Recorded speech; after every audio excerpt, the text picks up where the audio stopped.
If you own gold, silver, stocks, bonds, a retirement account, or a house priced in dollars, you need to understand something right now. The Federal Reserve has crossed a line that almost nobody is explaining plainly. I am not talking about a rumor. I am not talking about a chart pattern. I am not talking about another loud argument from people who are always either screaming that gold is going to the moon or screaming that it is a bubble without being able to explain the mechanism behind either claim. I am talking about a sequence, a documented sequence, a sequence that tells you something about money itself. And once you see it clearly, you stop looking at gold as a shiny object and you start looking at it for what it has always been. In moments like this, a measuring stick for trust in the financial system. I have spent most of my life around capital, around businesses, around markets, around human behavior under pressure, and one thing I have learned is that the market usually tells the truth before the press release does. Governments use language to soften what they are doing. Central banks use technical terms to hide how dramatic their moves really are. Most investors hear those words, assume the adults are in control, and go back to sleep. That is how people get blindsided. The Federal Reserve just did something that tells you the direction has changed. Not in rhetoric, in function. And if you understand that direction, you will understand why gold has been behaving the way it has, why the next phase matters more than most people realize, and why waiting for certainty here is likely to be very expensive. Let me put it to you as directly as I can. The Fed has started creating new money to buy government debt again. They are not calling it money printing, they are calling it reserve management purchases. That is a careful phrase. It is a phrase designed to sound tidy, measured, technical, and harmless. But if a central bank creates money and uses it to purchase government paper, the mechanism is still the mechanism. Dressing it up in better language does not change its nature. That matters because for years the official story was the opposite. The official story was discipline. The official story was inflation fighting. The official story was that rates had to stay high, liquidity had to come out, the balance sheet had to shrink, and the excesses of the previous era had to be wrung out of the system. That was the language. Now, look at the action. The action says the debt math is beginning to win. That is the part ordinary investors miss over and over again. They think markets are moved by speeches, markets are moved by constraints. The speeches come later to explain why the constraint forced the move. If you want to know where we are, start with the arithmetic. The United States is not managing a small refinancing problem. It is trying to roll over an ocean of debt in a much higher rate world. Trillions of dollars have to be refinanced. Interest costs have already swollen into something that would have sounded absurd a generation ago. A country can survive large debt for a long time if financing is cheap. It becomes a very different creature when that debt has to be refinanced at materially higher yields while deficits continue to expand. That is not a political slogan, that is arithmetic. If you borrow short and refinance higher, your interest burden rises. If your interest burden rises, you must issue more debt. If you issue more debt into a market with thinning natural demand, yields rise or the central bank steps in. If the central bank steps in, the market starts to understand that monetary credibility is no longer being preserved on principle. It is being sacrificed to keep the machinery from seizing up. And when investors realize that a central bank is not choosing to print but being forced to print, the entire psychology of money changes. That is why this matters for gold. Gold is not magic. Gold does not produce cash flow. Gold does not become valuable because people are emotional. Gold becomes strategically important when trust in the paper system begins to weaken at the margin and serious institutions decide they would rather own something outside that system than remain fully trapped inside it. That process has already begun. You can see it in the official sector for years. Central banks have been buying gold at a pace that would have looked extraordinary in an earlier era. And people keep pretending this is some strange side story, some niche phenomenon, some curiosity for gold bugs. It is not. It is one of the clearest signals in the whole financial world. When central banks buy gold aggressively for multiple years, they are not doing it because they got excited by a chart. They are doing it because they have concluded something about reserve safety, monetary architecture, and geopolitical risk that the public still does not fully appreciate. The great turning point for that process came when the United States and its allies froze Russia's foreign currency reserves. That single act changed the way the world thinks about reserve assets. You do not need a conspiracy theory to understand it. You only need common sense. If a sovereign country can hold reserves in what is supposed to be the safest system in the world, and those reserves can be immobilized by political decision, then every country that is not perfectly aligned with Washington learns the same lesson at the same time. Those reserves are not purely yours. They are yours until they are not. That does not mean the dollar immediately disappears. It does not mean the Treasury market vanishes. It does not mean the world wakes up one morning and behaves as though a new monetary order has already been written. It means something quieter and more important. It means the people who run reserves begin to diversify, not because they hate the dollar, but because they no longer trust dollar assets to be politically neutral in every future scenario. Gold is the obvious beneficiary of that shift because physical gold does not depend on another government. Let's promise to remain cooperative.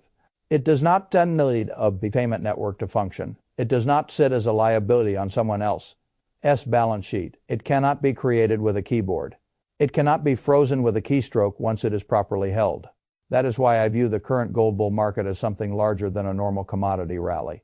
This is not just inflation. This is not just fear. This is a slow repricing of reserve trust. And that repricing has stages. The first stage is the quiet one. The first stage is where the serious buyers move before the public understands why. It is not dramatic on television. It is not obvious in headlines. It does not look like panic. It looks like gold climbing more persistently than most people expect, while commentators keep explaining it away with partial reasons that never quite feel complete. That is phase one. Phase one is institutional. Phase one is calm. Phase one is central banks, sovereign funds, and informed capital repositioning before the room gets noisy. From the outside, phase one never looks like a crisis. That is why the average investor underestimates it. They think that because banks are not visibly breaking, because grocery store shelves are still full, because the stock market still has moments of optimism, the real transition cannot already be underway. That is exactly how these things work. The most important stage always looks manageable. The early stage is the stage where price still gives you a chance. Then comes the next stage, and this is where things get much more serious. Phase two begins when the market realizes that the central bank is not acting out of comfort. It is acting out of necessity. That distinction is everything. A central bank that chooses to ease can still pretend it is in charge. A central bank that is forced to ease because the debt burden, refinancing schedule, and market plumbing leave it no clean alternative is telling you something far more profound. It is telling you that preserving the system's immediate stability has become more important than preserving the old narrative of discipline. Once that becomes clear, gold stops being an optional hedge to many investors. It becomes a form of insurance against the monetary response itself. You can already see the contradiction forming. Everybody loves to say they want lower rates and a smaller central bank balance sheet. It sounds prudent. It sounds like adulthood. It sounds like what a responsible steward of money should want. But when trillions of debt must be rolled over, when the banking system is still dependent on liquidity support, when foreign demand for government debt is not what it once was, and when deficits keep rising, those two goals start to collide. You cannot have endlessly low financing costs, shrinking official support, and limitless market absorption all at the same time. At some point, somebody has to buy the paper. If private demand is insufficient and foreign official demand is fading, the burden falls back toward the central bank. That is the trap. People talk as if there are many elegant options here. There are not. There are degrees of the same option. Either yields rise enough to impose pain on the system, or the central bank intervenes enough to suppress that pain, or some unstable combination of the two produces a political and financial crisis that forces even more intervention later. Investors who wait for this to be explained politely in plain English will be waiting too long. The Fed's recent actions matter not because they instantly reprice every asset in one afternoon, but because they reveal which direction the institution leans when faced with debt arithmetic and systemic stress. That direction is the part you need to understand. It is the reason I say gold is not reacting to one isolated event. Gold is reacting to the beginning of a broader admission. Now add the oil layer and the timeline can compress dramatically. This is where things get even more interesting. Every serious investor should understand the historical relationship between oil shocks and gold, because it is one of the clearest relationships in macro history. Energy shocks do something ugly and powerful at the same time. They push inflation higher through the entire economy, while also weakening growth and straining already indebted systems. In other words, they make the price problem worse while reducing the central bank's freedom to solve the price problem with brute force. That combination is poison for monetary credibility. If inflation rises because energy costs surge, the textbook answer is tighter policy. But if tighter policy threatens the Treasury market, the banking system, housing, refinancing, and the government's own interest burden, the central bank is boxed in. That box is where gold thrives, not because gold loves inflation in some simplistic sense, because gold performs best when the system's ability to respond cleanly begins to erode. That is why oil matters so much here. If a large portion of world energy supply is disrupted or repriced upward for geopolitical reasons, then nations that import energy must find more dollars to pay for the same essential flows. That creates pressure on currencies, on reserves, on financing conditions, and on the political stability of countries already living close to the edge. Once you understand that, you understand why a war, a shipping disruption, or a sustained crude spike can trigger forced selling in one area of the market while strengthening the long-term case for gold at the same time. That sounds contradictory until you think like a capital allocator. In a crisis, weak hands sell what they can, not what they want to. That is true for individuals. It is true for funds. It is true for nations. A country can be strategically bullish on gold over the long run and still be forced to sell some gold in the short run to defend its currency. Meet obligations or acquire dollars during an energy shock. That kind of selling confuses ordinary investors because they assume every sale is a judgment about long-term value. It is not. A forced sale is not an opinion. It is a constraint. That distinction matters enormously.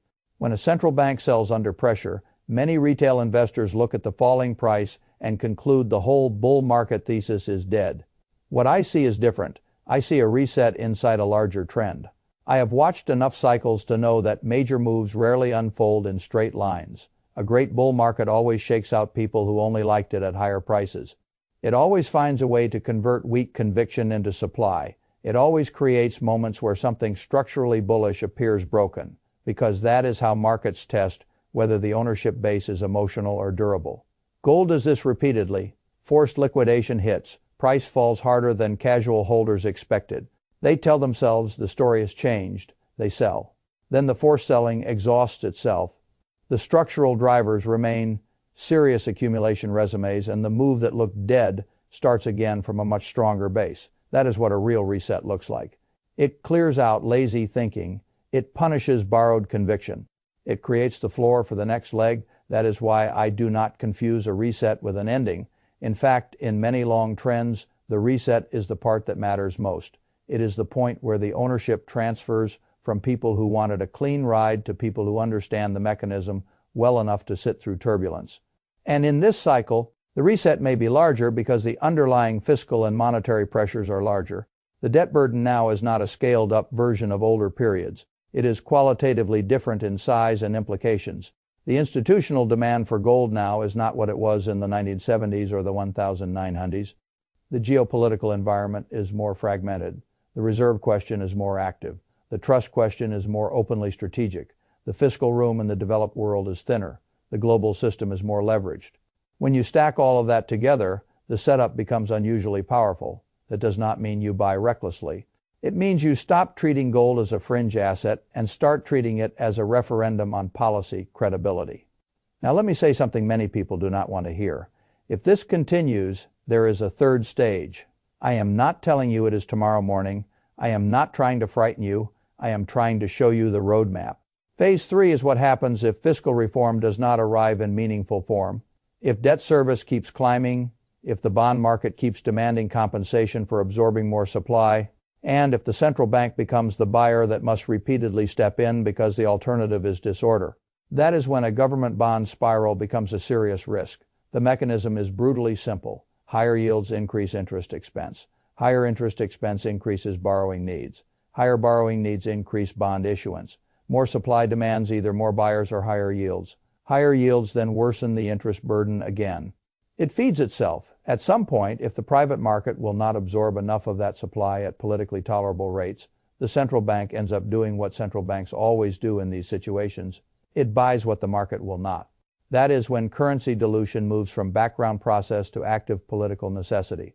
Every country tells itself it is different until the arithmetic corners it. Some countries get there with theatrics. Some get there quietly. Some call it national stability.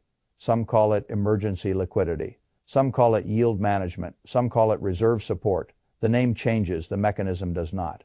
And in every era where that mechanism takes hold, gold's role becomes obvious to people who previously dismissed it. Not because gold is magical, because gold stands outside the liability structure that is being stretched. That is why Phase 3, if it comes, can be historic rather than merely strong. But there is another layer here that most investors are not even watching, and it is one of the reasons I think the opportunity set is broader than people realize. Look at the gold miners. The public usually arrives late to this part of the story. They look at the metal price first. They argue about the chart. They treat miners as afterthoughts. Meanwhile, when the metal price rises far above the cost structure of the producers, operating leverage can turn into something extraordinary. A miner that barely made money at one gold price can gush cash at a much higher one. Revenue rises. Margins expand faster. Free cash flow can explode. And because the public still does not trust the sector or understand the leverage embedded in it, you can get a strange disconnect where the underlying economics improve dramatically before broad enthusiasm shows up. That is the kind of disconnect smart capital looks for. Now, I want to be careful here. Mining businesses are not bars in a vault. They are operating companies. That means they carry risks gold itself does not carry. Management mistakes matter, jurisdiction matters, political risk matters, cost inflation matters, operational disruptions matter. You do not buy miners blindly just because gold is strong. But when you have a monetary backdrop that favors the metal, and you have miners producing at margins that would have looked fantastical at older price levels, and you still do not have the retail mania that usually marks a late-stage move, you have a setup that deserves respect. The same logic extends in different ways to silver, which often behaves like a more volatile companion to gold in later stages of precious metals, bull markets. It extends to energy because the oil layer is part of the same macro structure. It extends to other real assets and defensive cash, generating businesses that can hold their ground when the paper system grows unstable. The mistake is waiting until all of this is universally accepted. The market does not reward people for moving once the story is obvious. It rewards them for moving when the mechanism is visible, but the consensus is still asleep. That is the window. It is not the window of certainty. It is the window of asymmetry. You do not get certainty at good prices. You get certainty after revaluation. That is true in stocks. It is true in businesses. It is true in monetary transitions. People have an almost childlike belief that one day a giant headline will appear saying, "This is the safe moment to protect yourself. This is the comfortable moment to own real assets. This is the clean moment to act before the consequences arrive." That day never comes. By the time the public feels certain, price has already done the heavy lifting. That is why central banks matter so much in this conversation. They did not wait for the public to agree with them. They acted when the reserve logic changed. That is the behavior I watch. I do not care what a social media personality thinks about gold on a Tuesday afternoon if the official sector has spent years repositioning around a very different view of monetary risk. I care where the largest disciplined capital has been moving, and that capital has been moving. Now let me bring this home in plain language. If the Fed is quietly returning to debt purchases under a softer name, that tells you the debt structure is becoming more fragile than the official language admits. If central banks have already spent years accumulating gold, that tells you the reserve question is larger than the public debate admits. If oil shocks are reappearing on top of that background, that tells you the timeline could accelerate faster than the complacent investor expects. If forced selling has created volatility in gold, that tells you weak holders are being removed. Not that the structural case has disappeared. If miners are printing money at elevated metal prices while the public remains distracted elsewhere, that tells you the crowd has not fully arrived yet. Put those pieces together and the picture changes. You stop asking, why is gold acting strangely? You start asking, what exactly is the monetary system trying not to admit yet? That is the better question. Because when you ask the better question, the moves that seemed random start to line up. The Fed talks discipline, but the debt burden pushes it back toward intervention. The Treasury market needs support, even if the support arrives disguised in technical language. The reserve status of the dollar remains powerful, but its neutrality has been damaged in the eyes of many foreign actors. Oil shocks increase inflation pressure while reducing policy flexibility. Forced liquidation produces resets that feel bearish in the moment while actually strengthening the base for the next major advance. That is the line that runs through everything. If you own dollar-denominated assets and never think about this line, you are trusting a system you do not understand. That is not investing. That is complacency. I have never liked complacency. In markets, complacency is expensive because it usually feels intelligent right before it gets punished. People tell themselves they are being balanced, reasonable, modern, diversified, well-informed. Then the conditions change and they discover that what they really were was unprepared. Preparation does not mean panic. Preparation means knowing what game you are in. If the game is shifting from abundant trust in paper promises toward a more defensive world of real assets, strategic reserves, fiscal stress, and policy contradiction, then your portfolio has to reflect that reality somewhere. It does not mean you put every dollar into one thing. It means you stop pretending that the old assumptions are still fully intact. That is the real threshold here. Most investors still think this is a story about the gold price. It is not. It is a story about the credibility of the system against which gold is priced. And when the credibility of the system changes, everything priced in that system eventually has to be reevaluated. Stocks, bonds, cash, housing, retirement accounts, corporate margins, financing conditions, all of it. That is why I say the Fed's move matters far beyond one metal. It is a signal, a quiet signal, but a real one. The institutional world has already begun adjusting to that signal. The public world is still largely arguing about headlines. That gap between institutional adjustment and public understanding is where opportunity lives. I have spent my life looking for those gaps. Sometimes they appear in a single business, sometimes they appear in an industry, sometimes they appear in the architecture of money itself. This one is larger than most. You can see it in the language. You can see it in the debt arithmetic. You can see it in the central bank buying. You can see it in the oil sensitivity. You can see it in the miners. You can see it in the contradictions. Policymakers are trying to walk around.